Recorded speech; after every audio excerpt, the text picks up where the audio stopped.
FTP நேயர்களுக்கு வணக்கம் என்று நம்மோட சிறப்பு நேர்காணலுக்காக இணைந்திருக்கிறார் மூத்த அரசியல் விமர்சகர் ரவீந்திர துரைசாமி அவர்கள். சார் வணக்கம். வணக்கம் தம்பி. சார், இந்த தாவேக்காவுல தலித் மக்களுக்கான கூடுதல் அமைச்சரவை கொடுத்தது வன்னியர்கள் மத்தியில் ஒரு பெரும் சலசலப்பை ஏற்படுத்தியிருக்கு. இப்போ வன்னியர்கள் இருக்கின்ற கூட்டணி இடைத்தேர்தலில் இருந்தே ஒரு பெரிய அளவுல எதிரொலியை ஏற்படுத்தும் அப்படின்னு சொல்றாங்க.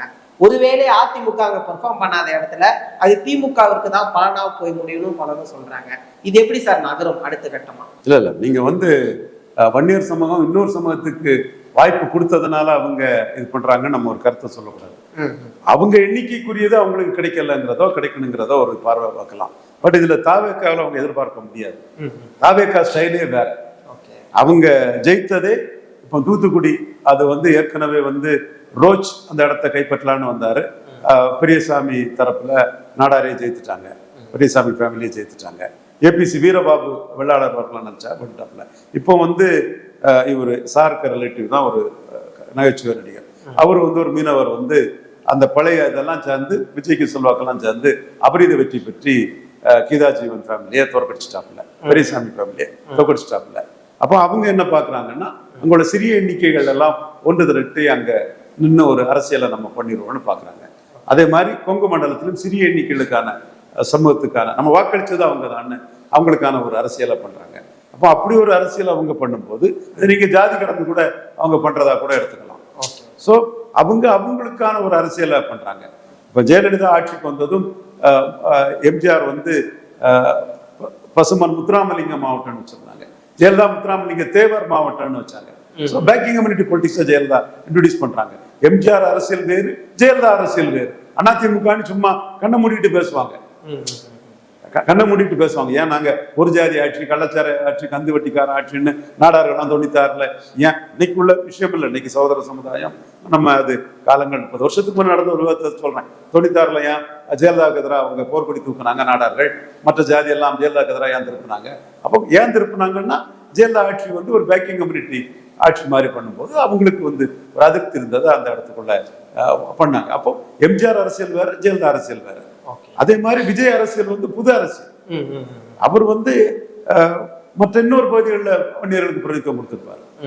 ஸோ அந்த மாதிரி தான் அவரை பார்க்கணுமே தவிர, அவர் ஒரு பொதுத்தள அரசியலை அவர் கேண்டிடேட்டே யாருன்னு தெரியாது, ஜாதியும் தெரியாது. விஜயை பார்த்தா ஓட்டு போட்டீங்க, அவர் அந்த பாணிப்பட்ட ஒரு அரசியல் தான் பண்ணுவார். அதுக்குள்ள நாம என்ன பார்க்கணும்னா, பறையர் சமூகம் 8 அமைச்சர் பெற்றிருக்காங்கன்னா அதை நம்ம பெருமையா பார்க்கணும். பாசிட்டிவ் சோசியல் ஜஸ்டிஸ், நேர்மறை அரசியல், சமூக நீதி, அது நிலை பெற்றதா பார்க்கணும். வன்னி அரசு ஒரு தனித்துவ தலைவரா வந்தாருன்னா, உழைச்சான், அதுக்கு தம்பி உழைச்சான், பாடுபட்டான், கஷ்டப்பட்டான், அவன் வந்திருக்கான். அது நம்ம மகிழ்ச்சியா பார்க்கணும். தமிழ்நாடு ஃபுல்லா இன்னைக்கு திருமாவளம் வன்னியரசு பேனர் எல்லா தென் மாவட்டங்கள், மேற்கு மாவட்டங்கள், எல்லா இடத்துலையும் பார்க்கணும். இண்டிவிஜுவல் விசிகா அமைச்சரவைக்கு 2 எம்எல்ஏ தேவை, அதுல அவர் இருக்கிறாரு.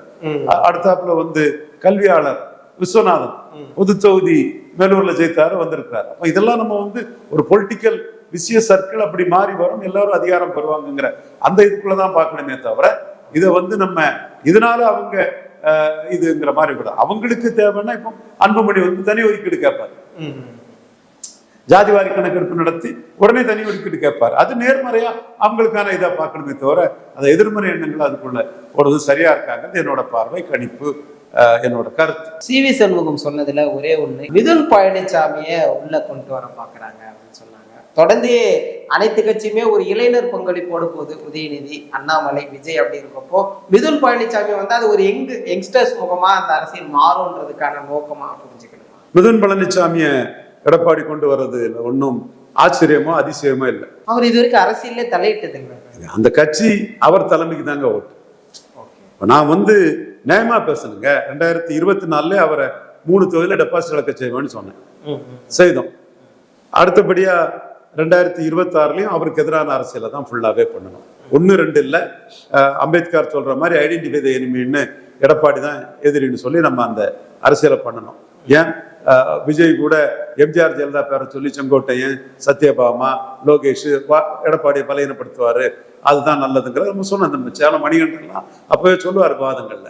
அதையும் நம்ம செய்தோம். வண்ணார் நாவிதர் புயவர் போன்ற சபல்டன் காஸ்டுகளை எதிராக திருத்தணும். உண்மை. முக்குலத்தோரை மிகப்பெரிய அளவில் எதிராக திருத்தணும். மருது அழகராஜ் தம்பிகிட்ட கூட கேட்டா தெரியும் நம்மளோட அந்த பங்களிப்பு என்னன்னு. ஸோ இதெல்லாம் நம்ம செய்த பிறகும் அவருக்குன்னு ஒரு ஓட்டு வந்திருக்கு. அந்த ஓட்டு அவருக்கு தானே. எருமை இவங்கெல்லாம் ரிவோல்ட் பண்ணிட்டாங்க, மீறி வர ஓட்டு அவரு தானே அதிமுக. அதிமுக பெருசா சிறுசாங்கிறதுக்கு வராதிங்க, குட்டையா நெட்டையான்னு வராதிங்க. பட் அதிமுக எடப்பாடி பழனிசாமிங்கிறது வந்துடுச்சு இல்லையா. கடைசியா அந்த 25 பேர் ரிவோல்ட்டுக்கு பிறகு 21 பேர் அவர்கிட்ட மீண்டு சேர்ந்ததுல அவர் தான் அதிமுக ஆயிட்டு இல்லையா. பலையினப்படலாம், பட் அந்த கட்சியில அவரு மிதுன் பழனிசாமியை கொண்டு வரதுல யங்ஸ்டர்ஸோட வரவேற்பு வரலாம், அந்த தம்பிக்கு ஒரு ஆதரவனே வரலான்னு அவர் நினைக்கலாம். ஸோ அதுல ஒண்ணு நான் தப்புன்னு நான் நினைக்கல. ஏன்னா எந்த கட்சியில வாரிசு அரசியல் இல்லை, எல்லா மாநில கட்சிகள்லயுமே அந்த வாரிசு அரசியல் இருக்கத்தான் செய்யுது. அதனால மிதுன் பழனிசாமி வர்றது எடப்பாடி பழனிசாமியோட ஒரு ஈர்ப்பு சக்தி உள்ள தலைவர்னு இருக்கிறத காப்பாத்துறதுக்கு உதவும் இல்ல, இருக்கிறத காப்பாத்துறதுக்கு அது உதவும் இல்ல, இப்ப இருக்கக்கூடிய பெர்சன்டேஜ் ஆஃப் ஓட்டை காப்பாத்துறதுக்கு உதவும் இல்ல. நம்ம பழைய அதிமுகங்கிறதெல்லாம் எண்ணிக்கை இல்லைன்னு நம்ம சொல்லிட்டோம். அப்போ மீண்டும் பிஎம் கேண்டிடேட் இல்லாம 20 விழுக்காடு கிடைச்சது அவருக்கு தான். எவ்வளவோ நம்ம விமர்சனம் பண்ணியும் அவர் 21 விழுக்காடு எடுத்துட்டாரு. அதுக்கு பிறகு கொஞ்சம் அமைப்பு ரீதியா உள்ள சேதாரங்களுக்கு பிறகு கிடைக்கிற ஓட்டு, இருக்கிற ஓட்டு அவருக்கு இங்க ஓட்டும் போது அவருக்கு வாரிசாட்டு அவருக்கு மகன் வர்றது இயல்பான ஒண்ணுதான். அவருக்குன்னு கிடைச்சதை மிதுன் பழனிசாமி இருந்தா காப்பாற்றப்படும்.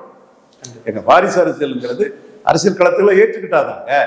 இப்ப ராஜீவ் சஞ்சய் காந்தி பிளேட் ஆக்ஷன்ல செத்தாங்க, ராஜீவ் காந்தி கொண்டு வரலையா. கேசிஆர் தெலுங்கானா ராஷ்டிரிய சமிதி, பாரதிய ராஷ்டிரிய சமிதி வாரிசு அரசியல் இல்லையா. ஐஎன்எல்டி இல்லையா, அகாலிடல் இல்லையா, ஒய்எஸ்ஆர் காங்கிரஸ் இல்லையா, தெலுங்கு தேசம் இல்லையா, நாயுடு, தேவகவுடா இல்லையா, குமாரசாமி கவுடா, நிகில் கவுடா. அப்ப இதையும் அப்படி போறது தவிர உங்களுக்கு ஒண்ணும் வழி கிடையாது. ஏன்னா எடப்பாடி ஏத்துக்கிட்டவங்க அதை ஏத்துக்குவாங்க. பட் இப்போ அது கொண்டு வந்துடக்கூடாதுங்கிறதுக்காக அந்த ஒரு இதை இவர் ஒரு இஷ்யூ பண்றாங்க. பட் ஆக்சுவலா அந்த கட்சி நம்ம நாளைக்கு இருக்கணும்னா, சிதறாம இருக்கணும்னா, கலைஞருக்கு பிறகு ஸ்டாலின் தான் சிதறாம அந்த கட்சியை காப்பாற்ற முடிஞ்சது.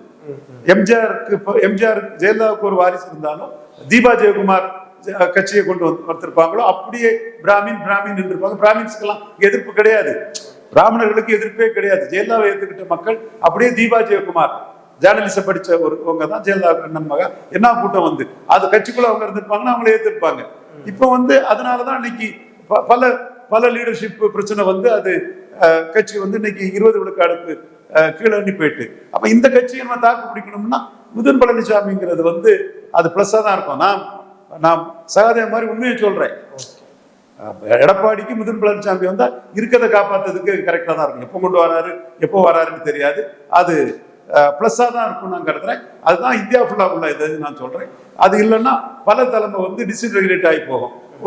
குடும்பம் இருந்ததுன்னா குடும்பத்துல ஒருத்தர் நின்று அப்படியே பிடிச்சிடுவாங்க. சொல்றேன், தீபா ஜெயக்குமார் ஜெயலலிதா கொள்கை பரப்பு செயலாளர் இதை வச்சிருப்பாங்கன்னா இன்னைக்கும் அதிமுக தான் ஆட்சியில இருந்திருக்கும். அதுதான் உண்மை நலம். CV சண்முகம் அவர்கள் பெரும் குற்றச்சாட்டை எடப்பாடி மீது பல நாட்களுக்கு பின் வைத்திருக்கிறார். விஜயபாஸ்கர் கூட கிட்டத்தட்ட 1 மாதத்திற்கு பிறகாக மௌனம் கலைத்து அவருமே ஒரு ட்வீட் போட்டிருக்காரு. எப்படி சார் பாக்குறீங்க? எடப்பாடி பழனிசாமி அவர்கள் மிக்சடா இருக்கு. அவருக்கு ஒரு வகையில பலகீனம் அடைகிறாரு, ஒரு வகையில அதிமுக சென்டிமெண்ட் அவருக்கு துணையும் புரியுது. நம்ம கரெக்டா சொல்லணும். எக்ஸோடஸ் கட்சியில இருந்து நிறைய பேர் போயிட்டு இருக்காங்க. கடம்பூர் ராஜு எல்லாம் அவருக்கு லாயலிஸ்ட்.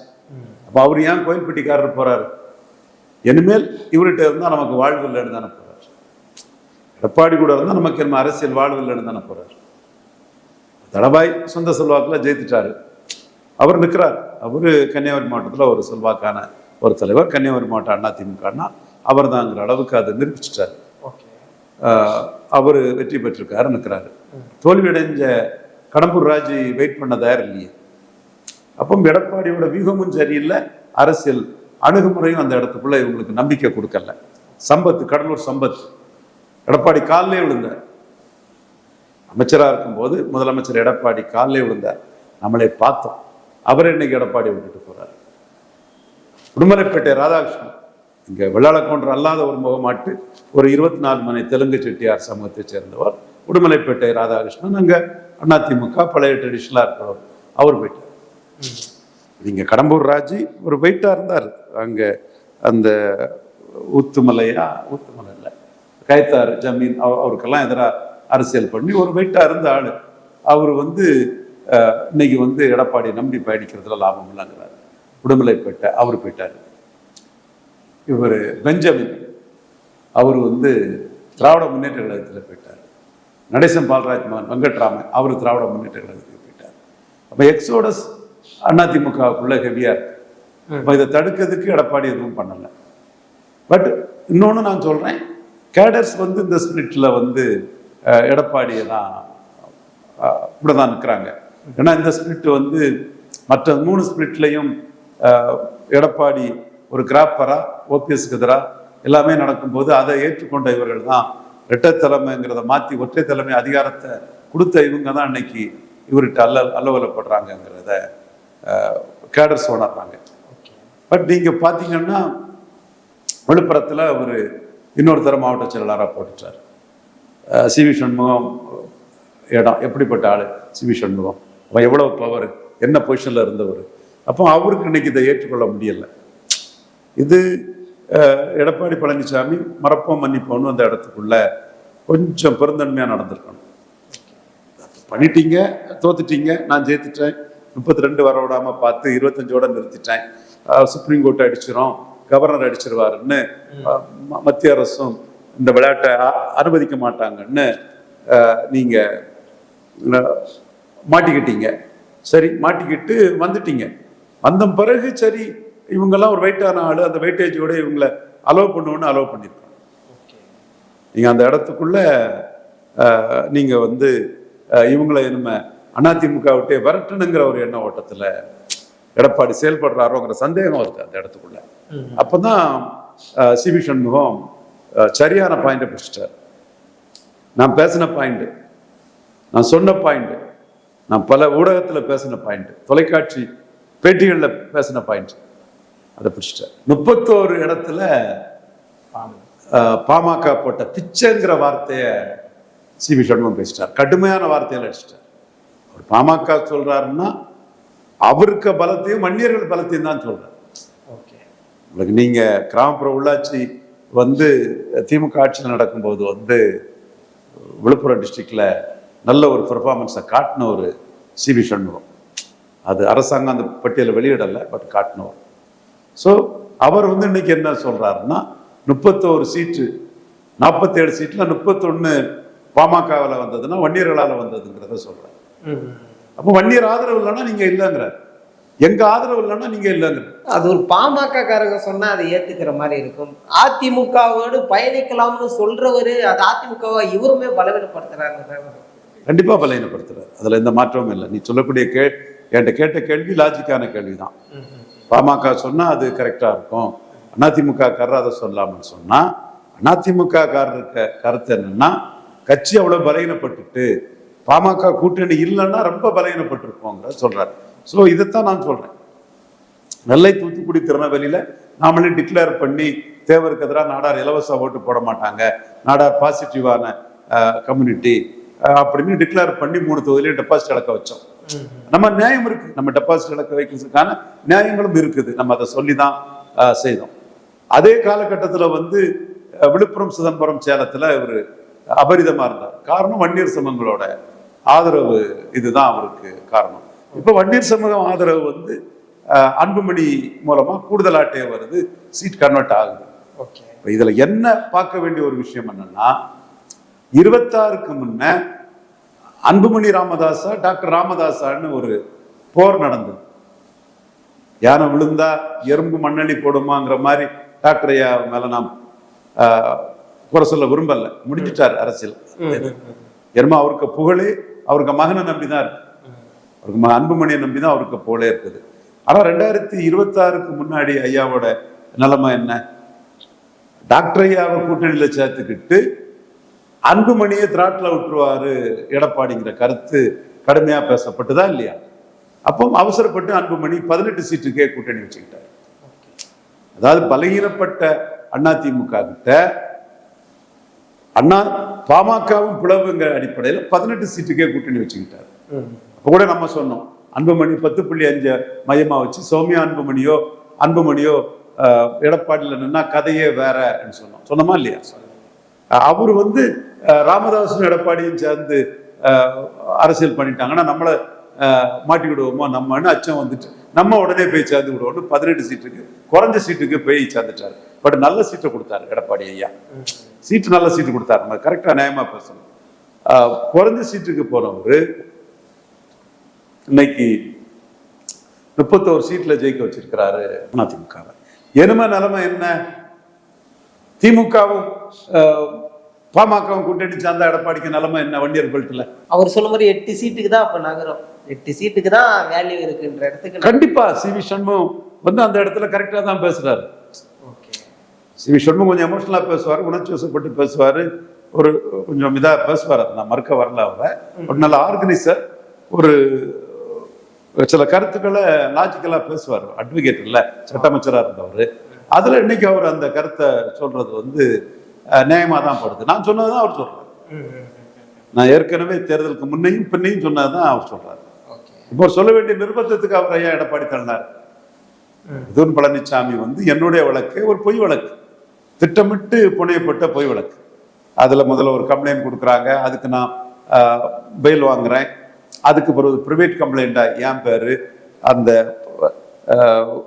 வெப்பில் உள்ள ஒரு பேரு, அந்த உரிமையாளர் பேரு எல்லாமே போட்டு 3 வரை போட்டு கடைசியா அதுல போலீஸ் நடவடிக்கைன்னு போலீஸ் இன்ஸ்பெக்டர் எல்லாம் சேர்த்துக்கிட்டு கடைசியா என்ன மட்டும் அலைய வைக்கணுங்கிறதுக்காக ஒரு அது அட்மிஷனே ஆகாத ஒரு இதை வந்து எப்படியோ உள்ள கொண்டு வந்து அவங்க ஒரு வழக்கு போடுறாங்க.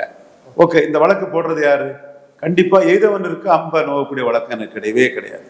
சிபி சண்முகம் அந்த வழக்கு போடல. அவரோட செல்வாக்கு, அவருடைய வழக்கறிஞர், அவரு சட்ட அமைச்சருங்கிற அந்த சட்ட நுணுக்கங்கள் புலமைகள் எல்லாம் அதுக்கு பயன்பட்டு இருக்கலாம், அந்த செல்வாக்குகள் எல்லாம்.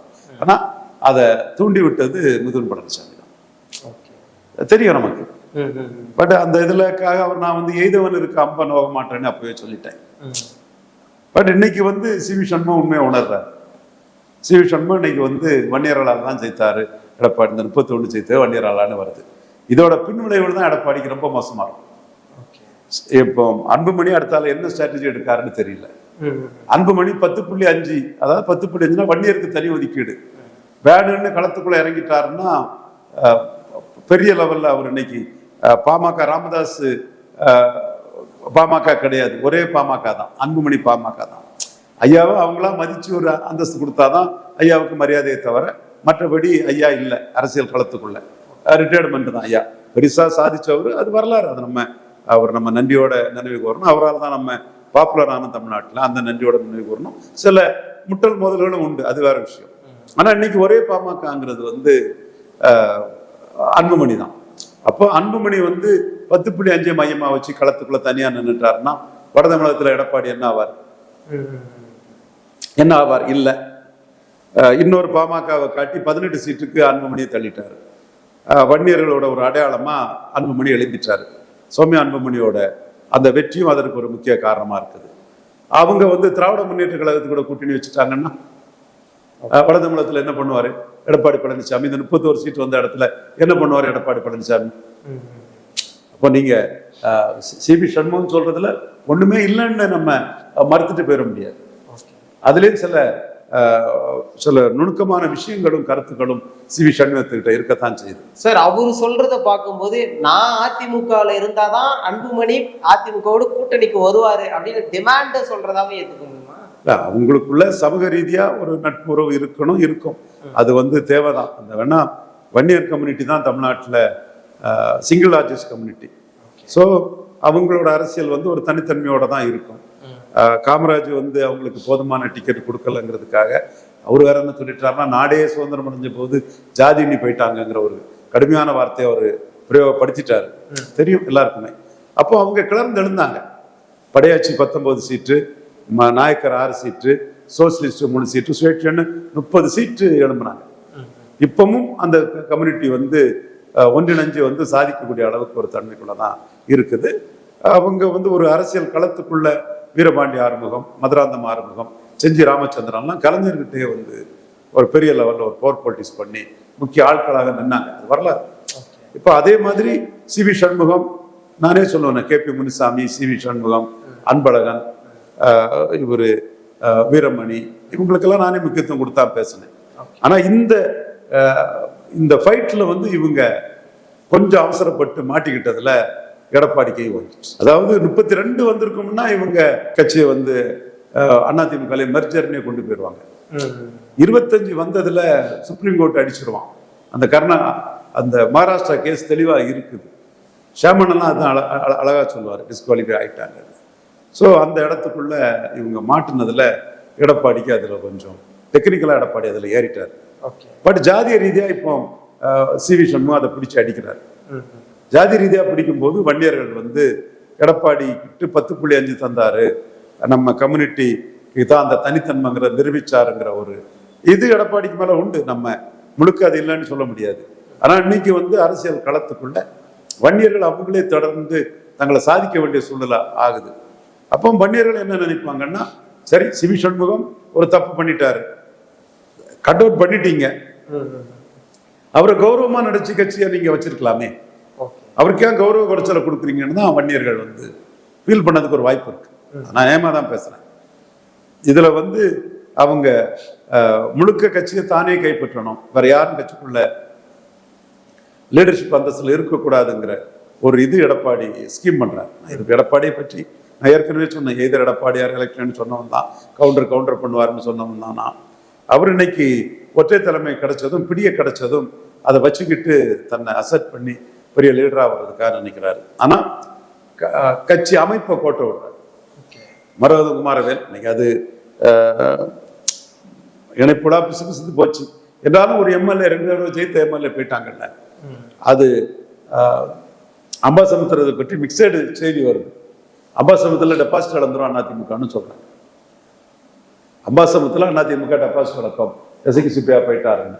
சவுந்தரராஜன் எம்பி அதிமுக நிற்குன்னு தான் என்கிட்ட சொன்னாரு. பட் டெபாசிட் இழந்துருங்கிற ஒரு கருத்தும் அம்பாசமுத்திரத்தை பற்றி வருது. அடுத்தபடியா திருச்சி ஏற்கனவே டெபாசிட் இழந்துச்சு, மீண்டும் டெபாசிட் இழந்துரும். அதிமுக ஓட்டெல்லாம் இவரு அந்த ஒரு கிறிஸ்டின் பறையர் ஒரு சகோதரர், ஒரு நல்ல வள்ளல் தன்மை கொண்டவர், நிறைய இவங்களை படிக்க வச்சு ஏழை எளிய மக்களுக்கெல்லாம் சேவை பண்ணிட்டு இருக்காரு. ராகவா லாரன்ஸ் சனாதன தர்மத்து மேலேயும் நம்பிக்கை கொண்டு செயல்படக்கூடிய ஒரு ராகவந்தர் பக்தர். அவர் வந்து திருச்சியில நின்னாருன்னா அதிமுக ஓட்டெல்லாம் மொத்தமா ராகவா லாரன்ஸுக்கே போயிருங்கிற கருத்து கூட வருது. அப்போ திருச்சியில தாக்கு பிடிச்சிட முடியாது, அம்பாசமத்துல தாக்கு பிடிச்சிட முடியாது. சிவி சண்முகம் ஃபைட்டு, அன்புமணி முதலமைச்சர் ஜோசப் விதியை பார்த்துட்டு வந்தது, இந்த மாதிரிப்பட்ட சூழ்நிலை வந்து மதுராந்தகத்திலையும் தாக்கு பிடிக்க முடியுமாங்கிறது கேள்விக்குரியாது. அப்ப எங்க உங்களுக்கு இப்ப பெட்டரா இருக்குது? 5 தொகுதியில 3 தொகுதி உங்களுக்கு சிக்கலாயாச்சு. மதுராந்தகத்திலையும் கொஞ்சம் தொண்டர்கள் மரகத குமாரவேலுக்கு எதிரெல்லாம் பண்ணி கட்சி ரெட்டையில போட்டுட்டு எப்படி பண்ணலான்னு கொஞ்சம் பேர் இருக்காங்க, நம்ம மறுக்க வரல. மற்ற ஸ்பிரிட்ல இல்லாத ஒரு இதே நம்ம கண்ணுக்கு தெரியுது. நம்ம சிட்டிஸ் கண்ணாடி மாதிரி உண்மையை பேசுவோம் அந்த இடத்துக்குள்ள. ஆனா இங்க பாமக கோஆபரேஷன் இல்லைன்னு வைங்க, சிவி சண்முகம் கோஆபரேஷன் இல்லைன்னு வைங்க, மதுராந்தகத்தில் எப்படி நீங்க தாக்கு பிடிப்பீங்க? முடியாதுல்ல. அப்ப நீங்க உங்களுக்கு 3 தொகுதியில திமுக தான் ஃபைட்டுங்கிற லெவலில் வந்து போகும். மதுராந்தகம் நீங்க ஜெயித்த தொகுதி, மதுராந்தகம் அம்பாசமுத்திரம் ஜெயித்த தொகுதி, நீங்க ஜெயித்த 2 தொகுதியிலேயே தாவேகாவுக்கும் திராவிட முன்னேற்ற கழகத்துக்கும் ஃபைட்டுன்னு வந்துடும். திருச்சி நீங்க 3வது போய் டெபாசிட் இழந்தது. அப்ப 3 இடத்துல நீங்க ரூல்ட் அவுட் ஆயிட்டீங்க. இது 26க்கு பிறகு இந்த பின்னடைவு வந்து இவரு வேலுமணி சிவி சண்முகம் இந்த ஃபைட்ல வருது. நீங்க அவங்கள பேரறிஞர் அண்ணா பெருந்தகை மாதிரி மறப்போம் மன்னிப்போம்னு செயல்படணும். எதையும் தாங்கும் இதே வேண்டும் சொன்னாரு பேரறிஞர் அண்ணா பெருந்தகை. இதெல்லாம் தாங்கிக்கிட்டு நம்ம கட்சி நிற்கணும்னா வேலுமணி பவர்ஃபுல்லா இருக்கணும், சிவி சண்முகம் பவர்ஃபுல்லா இருக்கணும், தென் இவரு விஜயபாஸ்கர் பவர்ஃபுல்லா இருக்கணும். அப்போ விஜயபாஸ்கரும் இப்போ சிவி சண்முகம் வழியில போயிட்டாரு. இன்னைக்கு ட்விட்டர் அதுதான் காட்டுது. அப்ப நீங்க இதை விட்டுருக்க கூடாது. அப்போ இந்த இடம் வந்து உங்களுக்கு 3 தொகுதியில நீங்க அவுட்டு. அம்பாசமுத்திரம் அவுட்டு, எஸ்கி சுப்பியா செல்வாக்கானவர். திருச்சி ஏற்கனவே அவுட் ஆயிட்டீங்க, மதுராந்தகம் அவுட் ஆயிட்டீங்க, அவுட்டுங்கிற லெவலில் ஆயிட்டு இருக்கு. சிவி சண்முகம், அன்புமணி ராமதாஸ் 1 இயர் ஃபேக்டர்ல. அப்போ இது நீங்க யோசிக்கணும். ஆனா மீண்டும் சொல்றேன், ரெட்டையில ஜெயித்துட்டு அங்க எப்படி போலாங்கிறதுல அம்பாசமுத்திரத்திலையும் பட்டப்பகல்ல எஸ்கி சுப்பியாவுக்கு எதிராக எழுதுனாங்க. இங்க மரகத குமாரவேலுக்கு எதிராட்டும் தொண்டர்கள் வந்து ஒரு எதிர்ப்பை காட்டினாங்க. அது மற்ற இதுல கிடைக்காது, உங்களுக்கு கிடைச்சிருக்குது. ஆனா இந்த ஃபேக்டர்ஸும் நம்ம மறுத்துட்டு பேச முடியாது இல்லையா? இப்ப நீங்க உங்களுக்கு லைஃப் கொடுக்கணும்னா பெருந்துறை ஒரு லைஃபை கொடுத்துடலாம். பெருந்துறை நீங்க ஜெயித்திருக்கீங்க. அங்க வந்து ஒரு கம்யூனல் ரீதியா கொங்கு வேளாளர் உங்க பின்னாடி திரண்டாங்கன்னா பெருந்துறை உங்களுக்கு நீங்க ஒரு ஃபைட்டு கொடுத்துடலாம். ஏன்னா 2026 ஆட்சி மாற்றத்துல அரசியல் அதிகாரத்தை இழந்த ஒரு சமூகம்னா அது கொங்கு வேளாளர். நாங்களுடைய கொங்கு வேளாளர் உணர்றாங்க. எடப்பாடி ஆட்சிக்கு வர முடியல. பவர்ஃபுல்லா இருந்தார் செந்தில் பாலாஜி, பவர்ஃபுல்லா இருந்தார் செந்தில் பாலாஜி. அவர் தம்பி கூட ரொம்ப பவர்ஃபுல்லா இருந்தார் அசோக். அவருக்கு ஒரு ஆர்கனைசர், என் நண்பர் அவர். தென் ஒட்டச்சத்திரம் கொங்கு வேளாளர் கம்யூனிட்டியை சேர்ந்த சக்கரபாணி ஒரு செல்வாக்கான தலைவர். அந்த இதுலையும் வெற்றி பெற்றார். கூறி உள்ள இடத்தையும் வெற்றி பெற்றார். உடுமலைப்பேட்டையா அங்க உள்ள முனிசிபல் சேர்மன் கூட சக்கரபாணி வந்துதான் என்ன ஜெயிக்க வச்சாருனாரு. அந்த அளவுக்கு அவருக்கு ஒரு வாய்ஸ் இருக்கு சக்கரபாணி. அப்போ வெயிட் அவங்கெல்லாம். இன்னொருத்தர் யாரு, வெள்ளக்கோயில் சாமிநாதர், கொஞ்சம் காமா இருப்பாரு, அவர் வெயிட். 4 வெள்ளாள கவுண்டர்கள் வந்து வெயிட்டா இருந்தாங்க. வெள்ளாள கவுண்டர்களை வச்சுதான் அதிமுக அரசியல் நடந்தது, திமுக அரசியலே நடந்தது. அப்போ இன்னைக்கு திமுகவும் அதிகாரத்தை இழந்தாச்சு, அதிமுகவும் அதிகாரத்துக்கு வரல. அப்போ அரசு கொங்கு மண்டலத்துல அதிகார மட்டத்துல இழந்து இருக்கக்கூடிய சமூகம் வெள்ளாள கவுண்டர் தான். வைஸ் பிரசிடென்ட் கூட வெள்ளாள கவுண்டர் தான். அவரும் சில எதிர்பார்ப்புகள் அவருக்கு இருந்ததா சொல்றாங்க, சில நடவடிக்கைகளை அவர் எடுத்தா சொல்றாங்க. அதுவும் அவருக்கு ஏமாற்றம். ஸோ இங்க இவருக்கு ஜோதிமணி கூட இன்னைக்கு குதிரை பேரத்துக்கு எதிராக பேசி அதிருப்தியை காட்டிட்டு இருக்காங்க. ஸோ அந்த இடத்துக்குள்ள ஒரு வெள்ளாள கவுண்டர் மத்தியில ஒரு ஆதரவு வளையம் ஒரு வேளையில எடப்பாடிக்கு வந்ததுன்னா தாராபுரத்திலையும் பெருந்துறையிலையும் கொஞ்சம் அவர் தாக்கு பிடிக்கலாம். இதுதான் அவருக்கு நிலைமை. நம்ம வெளிப்படையாக தான் நான் சொல்றேன். இதுலயும் என்னைக்கு அண்ணாமலை களத்துக்குள்ள வராரோ அன்னைக்கு 40 வயசுக்குள்ள உள்ள வெள்ளாள கவுண்டர்கள் வந்து எடப்பாடியா அண்ணாமலையான்னு வரும்போது அவங்க வந்து அண்ணாமலை பின்னாடி தான் போயிடுவாங்க. அதுவும் இருக்குது. ஸோ இவ்வளவு சிக்கலுக்கு இடையில அவர் வந்து சி.வி. சண்முகத்தையும் விஜயபாஸ்கரையும் அட்ஜஸ்ட் பண்ணிருக்கு. மீண்டும் அவங்க ரிவோல்ட் பண்ணி ஜாதிய ரீதியெல்லாம் சி.வி. சண்முகம் பேசக்கூடிய அளவுக்கு விட்டுருக்க கூடாது. அப்ப இன்னைக்கு என்ன வரும், சேலம் பகுதியில செம்மலை வர விளையிட்டாரு. அப்ப நீங்க செம்மலைக்கு எந்த பதவியும் கொடுக்கல. ஸோ இதெல்லாம் உங்களுக்கு ஒரு பலகீனத்தை கொடுக்கும். ஆனா மீண்டும் நான் சொல்றேன், அதிமுகனா எடப்பாடி பழனிசாமி தான். குட்டையோ நெட்டையோ சிறுசோ பெருசோ அதிமுகனா அவர் தான். பலகீனம் அடையலாம், பட் அதிமுக அவர் தான். அது அந்த மாறுபட்ட கருத்து இல்லை. 10 வருஷமா சொல்றேன், இன்னைக்கு நான் அந்த கருத்தை தான் சொல்றேன். இப்போ வந்து இது வந்து ஜாதிய ரீதியா அவருக்கு பலகீனத்தை கொடுக்குங்கிறதா என்னோட பார்வையா நான் வைக்கிறேன். நிச்சயமா சார், நல்ல விஷயங்கள் பேசலாம்.